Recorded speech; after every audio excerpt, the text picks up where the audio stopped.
तो जैसा कि लास्ट वीडियो में हमने सेक्शन डी डिस्कस करा था, इस वीडियो में हम सेक्शन ई के सारे केस बेस्ड स्टडी क्वेश्चंस को सॉल्व करेंगे। Question number 36, lavish wants to organize his birthday party.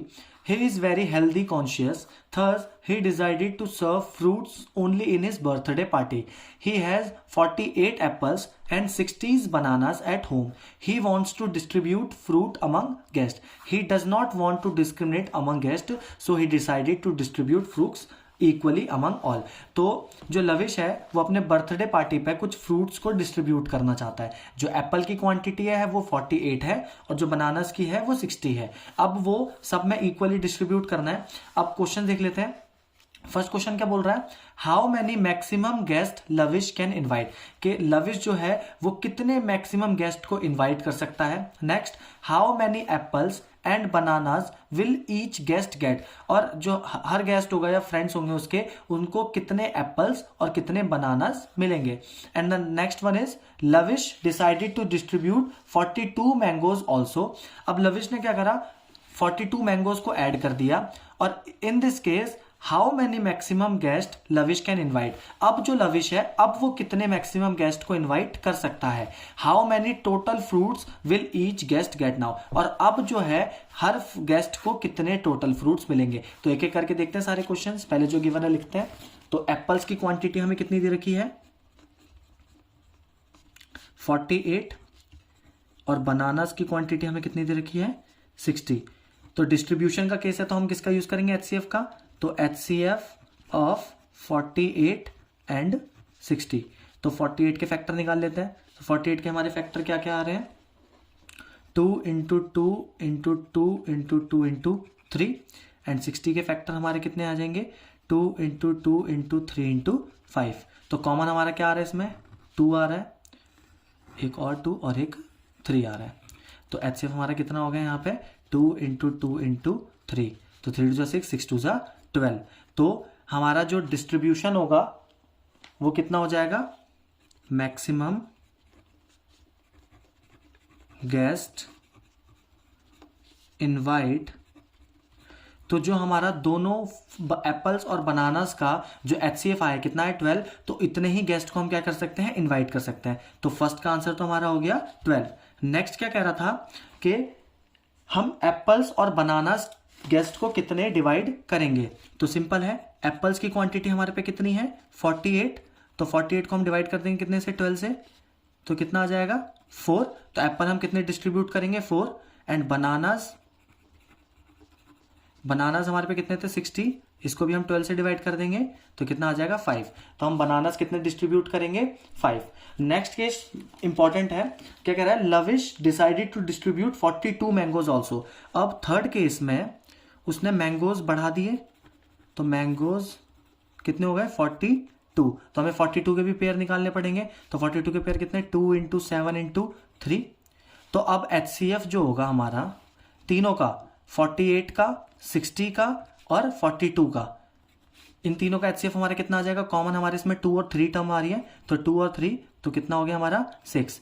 तो जो मैक्सिमम गेस्ट होंगे इस केस में, मैक्सिमम गेस्ट कितने इनवाइट करेगा वो, 6। नेक्स्ट क्या पूछा था उसने कि how many total fruits will each guest get now. अब यहां बच्चे एक गलती करते हैं कि जो फर्स्ट केस और सेकंड केस में हमारे आए थे एप्पल्स 4 और इसमें बनानास 5, इसी में डायरेक्ट ऐड कर देते हैं और गलती करेंगे। तो इसमें सारी सिचुएशन हमारी चेंज हो जाएगी।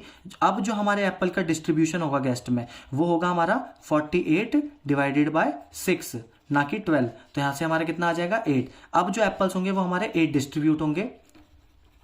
जो अब हमारे जो बनानाज होंगे 60 डिवाइडेड बाय 6। तो बनानाज हमारे कितने हो जाएंगे, 10। एंड मैंगोज हमारे पे कितने थे, 42 डिवाइडेड बाय 6। तो मैंगोज हमारे पे कितने हो गए, 7। तो अब हमारे पे जो टोटल फ्रूट्स हो गए वो कितने हो गए, 8 + 10 + 7। तो कितना हो गया, 25। तो अब हर गेस्ट, टोटल जो फ्रूट्स होंगे गेस्ट को वो कितने मिलेंगे, 25। क्वेश्चन नंबर 36 का और पार्ट भी देख लेते हैं। If Lavish decided to remove 3 apples and add 3 more mangoes in total fruits in this case how many maximum guest Lavish can invite. तो हमारे पे पहले जो एप्पल्स थे वो हमारे पे 48 थे, अब उसने 3 एप्पल्स रिमूव कर लिए हैं, तो एप्पल्स हमारे पे कितने हो गए, 48 minus 3 is equal to 45। Bananas हमारे पे एज इट इज हैं 60, और जो मैंगोज थे, मैंगोज की क्वांटिटी अब उसने बढ़ा दी है 3, तो 42 प्लस 3, तो मैंगोज भी हमारे पे कितने हो गए, 45 हो गए। तो अब उसको क्या करना है, maximum guest Lavish can invite और डिस्ट्रीब्यूशन, तो इसके लिए भी हमें क्या निकालना पड़ेगा, HCF निकालना पड़ेगा। तो HCF ऑफ 45, 60 एंड 45, तो निकाल लेते हैं। तो 45 के हमारे पेयर कितने हो जाएंगे, 5 इंटू 3 इंटू 3, नेक्स्ट 45 के भी हमारे सेम 5 इंटू 3 इंटू 3, और 60 के हमारे पेयर कितने हो जाएंगे, 5 इंटू 3 इंटू 2 इंटू 2। तो एक तो 5 हमारा कॉमन आ गया और एक हमारा 3 कॉमन आ गया, तो कितना हो गया, HCF is equal to 5 into 3, तो हमारा 15। तो यहाँ से एक चीज़ तो हमारी क्लियर हो गई कि अब जो लविश है वो कितने गेस्ट को इनवाइट कर सकता है, maximum 15। Maximum guest invite is equal to 15। अब डिस्ट्रीब्यूशन देख लेते हैं फ्रूट्स का। तो एप्पल्स की क्वांटिटी हमारे पे कितनी थी, 45, तो हम उसको 15 से डिवाइड कर देंगे, तो एप्पल्स कितने डिस्ट्रीब्यूट करेगा, 3। बनानास की क्वांटिटी देख लेते हैं, 60 डिवाइडेड बाय 15, तो बनानास कितने डिस्ट्रीब्यूट करेगा, 4। And last one is mango, mangoes की क्वांटिटी भी सेम थी, 45 डिवाइडेड बाय 15, तो इस केस में भी हमारा कितना आ जाएगा, 4। तो हमारा मैक्सिमम गेस्ट हम कितने इनवाइट कर सकते हैं, 15, और एप्पल्स की क्वांटिटी हमारी 3 हो गई, बनानास की 4 हो गई, और मैंगोज की 4, तो टोटल फ्रूट्स हमारे कितने हो गए, 4 प्लस 4 प्लस 3, तो हमारे 11। तो 11 फ्रूट्स वो डिस्ट्रीब्यूट अपने फ्रेंड्स में कर सकता है। क्वेश्चन नंबर 37 केस स्टडी का, The law of reflection states that when a ray of light reflects off a surface, the angle of incidence is equal to the angle of reflection. Ramesh placed a mirror on the level ground to determine the height of a pole with a bulb fixed on it. He stands at a certain distance so that he can see the top of the pole reflected from the mirror. Ramesh eye level is 1.5 meter above the ground. The distance of Ramesh and the pole from the mirror are 1.8 meter and 6 meter respectively. तो हमें क्या दे रखा है, एक हमारे पे AB पोल है और CD रमेश खड़ा है, और सेंटर में इनके सम डिस्टेंस पर एक मिरर है जो इसकी टॉप पोजीशन को रिफ्लेक्ट कर रहा है। तो हमें कुछ केसेस देखें, फर्स्ट केस क्या है हमारा, which similarity criterion is applicable to prove the triangles ABM and CDM similar। तो हमें ये वाला ट्राइंगल ABM और ये CDM, इन दोनों को कौन से सिमिलैरिटी क्राइटेरियन से क्या करना है, सिमिलर करना है। तो देख लेते हैं पहले फर्स्ट पार्ट। तो डायग्राम बना लेते हैं सबसे पहले। ये हमारा पोल हो गया, और ये हमारा मिरर, और ये हमारा रमेश। तो ये हमारा AB is a pole, CD is Ramesh, और हमें कितना, ये हमारा M पॉइंट है जो मिरर वाला पॉइंट है। तो हमें BM की डिस्टेंस कितनी देर की थी, 6 मीटर, और MD की डिस्टेंस कितनी देर की थी, 1.8 मीटर, और जो रमेश था उसका जो आई लेवल था, मतलब जो उसकी हाइट होगी एक तरीके से, वो कितनी होगी, 1.5 मीटर। और ये हमारी होती है नॉर्मल रे, जो पॉइंट ऑफ इंसिडेंस पे लाई करती है एकदम।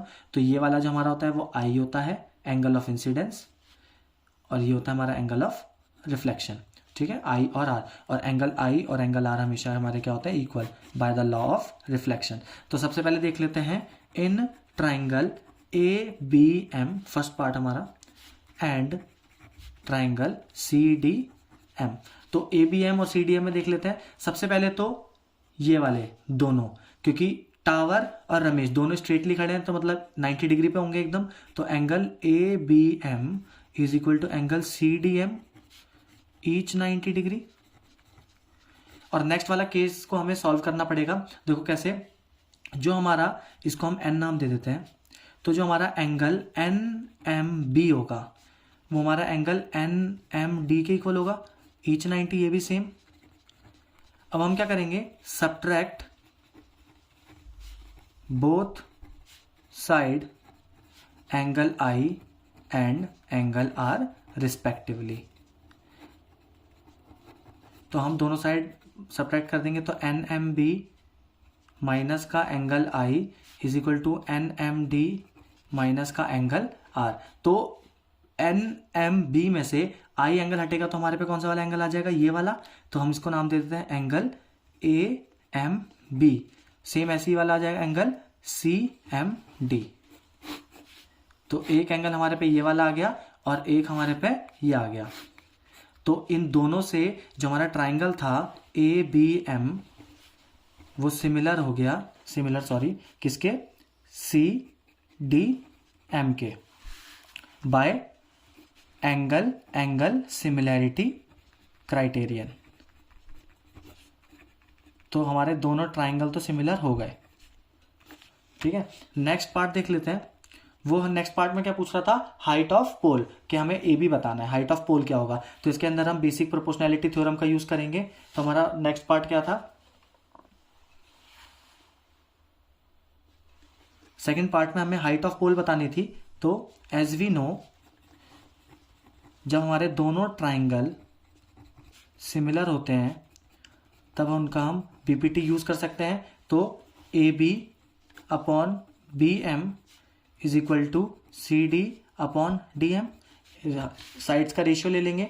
तो ए बी की वैल्यू हाइट ऑफ पोल है तो बतानी है, बी एम हमें कितना दे रखा है 6, सी डी हमें कितना दे रखा है 1.5 अपॉन 1.8। तो दोनों डेसिमल हमारे कैंसिल आउट हो गए, 6 3 जा 18 और 3 5 जा 15। तो जो हमारी हाइट ऑफ पोल आ गई हमारी आ गई कितनी, 5 यूनिट या 5 मीटर कह लो, क्योंकि इसमें मीटर में है ना। तो ए बी हमारा आ गया 5 मीटर। नेक्स्ट केस देख लेते हैं। Now Ramesh move behind such that distance between pole and Ramesh is 13 metre. अब जो रमेश था वो थोड़ा बिहाइंड मतलब मूव कर गया।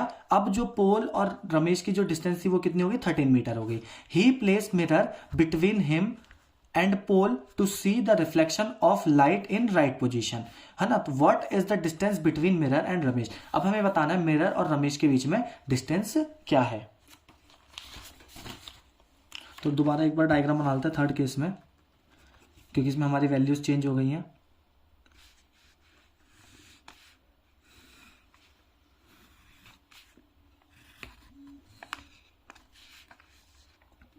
ए बी एम सी और डी। तो इसमें अभी हम पहले लिख लेते हैं triangle A B M is similar to triangle C D M. ठीक है, अब जो हमारा टोटल डिस्टेंस थी रमेश और पोल के बीच में बी डी, मतलब वो हमें कितना दे रखा है 13 मीटर। 13 मीटर यहाँ से यहाँ तक की डिस्टेंस हो गई। अब यहाँ पे हम क्या यूज करेंगे, A B upon B M और C D upon D M. अब देखो टोटल डिस्टेंस हमारे पे 13 थी। अगर मैं बी एम को x मान लेता हूं तो हमारे डी एम कितना हो जाएगा 13 माइनस एक्स। इसके अंदर ये यूज करना पड़ेगा। और हाइट ऑफ पोल तो हम ऑलरेडी निकाल चुके हैं, ए बी की वैल्यू मतलब 5 अपॉन बी एम को हम क्या मान लेते हैं x। सी डी हमारा कितना था 1.5 और हमारा डी एम को हमने क्या माना 13 माइनस एक्स। क्रॉस मल्टीप्लीकेशन कर लेते हैं। तो 5 13 minus X is equal to 1.5 into X. तो कितना हो गया 13 5 जा 65 माइनस का 5x is equal to 1.5x। तो 65 इज इक्वल टू कितना हो गया 1 माइनस का 5x शिफ्ट कर दो उधर। तो 1.5x प्लस का 5x कितना हो गया 65 इज इक्वल टू 6.5x। इसका डेसिमल क्या नीचे कितना आ गया 10। 65 से 65 कैंसिल आउट, तो 10 उधर शिफ्ट हो जाएगा। तो x की वैल्यू हमारी कितनी आ गई 10। x की वैल्यू जब 10 आ गई तो हमारा bm जो हो गया तो वो तो हो गया हमारा 10 मीटर। मतलब पोल और मिरर के बीच की डिस्टेंस हमारी कितनी आ गई 10 मीटर। और रमेश और उसकी कितनी हो जाएगी, मतलब D M is equal to 13 minus X. तो 13 माइनस 10 तो हमारा कितना हो गया 3 मीटर। तो और रमेश और मिरर के बीच की डिस्टेंस जो हो गई हमारी वो कितनी हो गई 13 मीटर। क्वेश्चन नंबर 37 का और पार्ट देख लेते हैं। Rajesh, a friend of Ramesh whose eye level is 1.25 meter above the ground, also want to see the right position of the reflection of light in the mirror. If Rajesh see the right position of the image of the light without changing the position of mirror, then find the distance between the mirror and Rajesh. तो हमें क्या दे रखा है कि राजेश का एक friend है रमेश, जिसका आई लेवल जो है वो 1.25 मीटर है और उसको भी पोल की राइट पोजीशन रिफ्लेक्शन मिरर में देखनी है। तो हमें बताना है मिरर और राजेश के बीच में डिस्टेंस क्या होगा। तो सेम पिछले वाली कंडीशन जैसे क्वेश्चन है, तो पीपीटी का यूज करेंगे। सबसे पहले डायग्राम बना लेते हैं।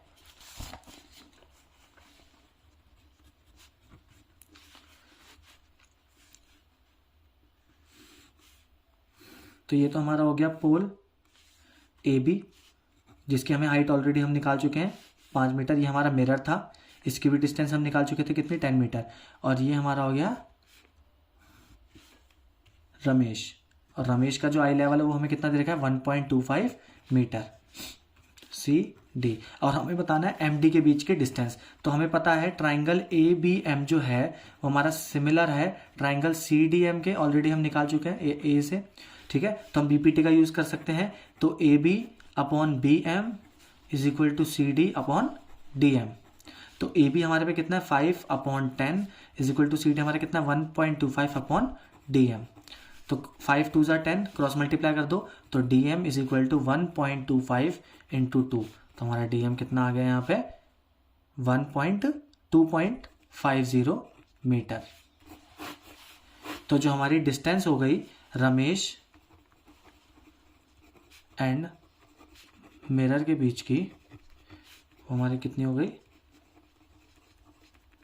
2.50 metre. Case study third, question number 38। A silo is a structure for storing bulk material. Silos are used in agriculture to store grain or fermented feed known as silage. Silos are commonly used for bulk storage of grain, coal, cement, carbon black, food products, and sawdust. A silo is in the shape of cylinder surmounted by a conical pit. The height and the diameter of cylindrical part are 40 meter and 42 meter respectively, and the slant height of the conical part is 29 meter. तो हमें क्या दे रखा है, एक silo है जो cylinder की shape में है और उसके ऊपर एक कॉनिकल टॉप सरमाउंटेड है, जिसकी हमें हाइट और डायमीटर दे रखे सिलेंड्रिकल पार्ट की 40 मीटर एंड 42 मीटर, और कॉनिकल पार्ट की जो स्लांट हाइट है वो हमें कितनी दे रखी है 29 मीटर। तो इसका फर्स्ट पार्ट देख लेते हैं।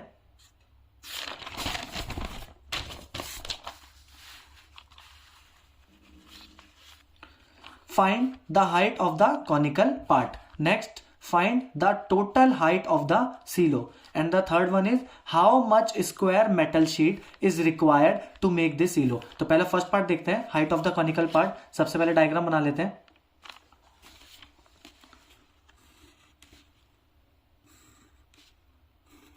ये हमारा कॉनिकल पार्ट है जो किसके ऊपर सरमाउंटेड है, सिलेंडर के ऊपर। अब हमें सिलेंड्रिकल पार्ट की जो हमें हाइट है वो हमें कितनी दे रखी है 40 मीटर, और जो हमारी डायमीटर है वो हमें दे रखी है 42 मीटर। तो हमारी यहाँ से रेडियस आ जाएगी, रेडियस हमारी कितनी आ गई 21 मीटर, ठीक है। और कोनिकल पार्ट जो है हमारा, कॉनिकल पार्ट की जो स्लांट हाइट है जिसको हम एल से डिनोट करते हैं, तो वो कितनी दे रखी है हमें 29 मीटर। तो सबसे फर्स्ट पार्ट था हमारा कि find the height of the conical part, मतलब हमें कॉनिकल पार्ट की हाइट बतानी है। हाइट को हम किससे डिनोट करते हैं, एच से। तो हम यहाँ पे डायरेक्ट स्लांट हाइट वाला फॉर्मूला यूज कर सकते हैं। क्या होता है, L square is equal to R square plus H square. और एक चीज का ध्यान रखना है, जो हमारा कोन की रेडियस, जो हमारा सिलेंडर का रेडियस था वही हमारा सेम कोन की भी रेडियस होगी। तो हम यहाँ पे यूज कर सकते हैं आर, मतलब 21 का स्क्वायर प्लस हाइट हमें नहीं पता और स्लांट हाइट हमें पता कितनी 29 का स्क्वायर। 29 का स्क्वायर हमारा कितना होता है 841 इज इक्वल टू 21 का स्क्वायर 441 प्लस एच स्क्वायर। तो यहाँ पे सब्ट्रैक्ट कर दे, तो H square is equal to 841 minus 441, तो H square is equal to कितना आ गया हमारा 400, ये रूट बनेगा तो कितना आ गया 20 मीटर। तो हमारी जो कॉनिकल पार्ट की हाइट थी वो हमारी कितनी आ गई 20 मीटर। फर्स्ट पार्ट तो हमारा हो गया कंप्लीट। नेक्स्ट पार्ट वो क्या कह रहा था, total height of the silo. तो total height of the silo हमारी क्या होती है, देखो सिलेंडर की हाइट ऑलरेडी हमें पता थी कितनी है 40 मीटर। कॉनिकल पार्ट की हाइट ऑलरेडी हम निकाल चुके, कितनी है हमारी 20 मीटर। तो ऑब्वियसली बात है हमारी टोटल हाइट कितनी हो जाएगी, दोनों को हम क्या कर देंगे, ऐड कर देंगे। तो 40 + 20 कितना हो गया, 60 मीटर। तो इसे लिख भी लेते हैं, टोटल हाइट ऑफ सीलो तो कितना हो जाएगा, h1 + h2, मतलब सिलेंडर की हाइट और कोन की हाइट। तो 40 + 20 तो हमारा कितना हो जाएगा, 60 मीटर। तो टोटल हाइट हमारे पे आ गई 60 मीटर। थर्ड क्वेश्चन था, how much square metal sheet is required to make this silo. अब इस सीलो को बनाने के लिए कितनी मेटल शीट का रिक्वायरमेंट होगा। तो सबसे पहले मेटल शीट को सबसे पहले हम CSA ऑफ कॉनिकल पार्ट में यूज करेंगे, उसके बाद सिलेंडर के CSA में यूज करेंगे, प्लस सिलेंडर के बॉटम में यूज करेंगे। तो लिख लेते हैं, मेटल शीट रिक्वायर्ड, तो कितना हो जाएगा हमारा, सबसे पहले CSA of cone plus CSA of cylinder plus base area of cylinder, base area of cylinder. तो CSA ऑफ कोन हमारा क्या हो गया, πRL plus CSA of cylinder क्या होता है, 2πRH plus base area of cylinder क्या हो गया हमारा, πr²। तो πr कॉमन ले लेते तीनों में से, क्या बचा हमारे पे, L + 2H + R। Value put कर देते हैं, 22/7। रेडियस हमें कितनी दे रखी है, रेडियस हमारी कितनी है, 21। स्लांट हाइट हमने निकाली, स्लांट हाइट गिवन थी हमें 29 + 2 × H। हाइट हमारी जो है यहाँ पे सिलेंडर की है, जिसको हम H1 डिनोट कर लेते हैं यहाँ पे। तो हाइट कितनी हो जाएगी, 20 + 2 40 to 80 हो गई, प्लस और रेडियस हमारी कितनी दे रखी है यहाँ पे, 21। तो 7 × 3 = 21। तो ये हमारा 22 × 3 कितना हो गया, 66। तो हमारा कितना हो गया, 80 + 21। तो हमारा टोटल कितना आ गया, 121। तो मल्टीप्लाई करके कितना आ गया, 66 × 121 विच इज 7986 मीटर स्क्वायर। तो यहाँ पे हमारा टोटल क्या आ गया, मेटल शीट रिक्वायर्ड कितनी हो गई, 7986 metre square. This is the answer. What is the storage capacity of this silo. तो स्टोरेज कैपेसिटी में हमें क्या निकालना है, वॉल्यूम निकाल देते हैं सीधा। तो वॉल्यूम लिख लेते हैं, तो volume of silo is equal to, तो volume of cylinder plus volume of cone. तो वॉल्यूम ऑफ सिलेंडर हमारा क्या होता है, πr² प्लस वॉल्यूम ऑफ कोन क्या होता है हमारा, 1/3 πr²h। तो सिलेंडर के हाइट को h1 दे देते हैं, इसको h2 ले लेते हैं। तो πr² तो हमारा कॉमन आ गया, क्या बचा हमारे पे, h1 + h2/3। तो 22/7 इंटू R1 की वैल्यू कितनी थी, 21 × 21। h1 हमारा कितना था, h1 हमारा था 40 प्लस h2 हमारा आया था 20/3। तो 7 × 3 = 21। तो इसे मल्टीप्लाई कर लेते हैं, कितना आ जाएगा, 66 × 21 और इसको अंदर एलसीएम ले लेते हैं। तो 120 + 20/3। तो 66 × 21 × 120 + 20 कितना हो गया, 140/3 और 3 × 7 = 21। तो मल्टीप्लाई कर लेते हैं, 66 × 7 × 140। तो हमारा जो टोटल कैपेसिटी आ गई वो कितनी आ गई, 64,680 मीटर क्यूब। तो ये हमारा उस सीलो का क्या आ गया, फाइनल वॉल्यूम आ गया। तो इसी के साथ हमारा मैथ्स का प्री बोर्ड का सारा सॉल्यूशन कंप्लीट होता है। ऑल सेक्शंस की वीडियोस लिंक डिस्क्रिप्शन में है, तो आप वहां से जाके विजिट कर सकते हैं। और किसी भी क्वेश्चन में कैसा भी डाउट हो तो आप कमेंट में प्लीज पूछना, मैं आपको जल्दी से जल्द रिस्पॉन्स करने की कोशिश करूंगा। ठीक है, थैंक यू सो मच।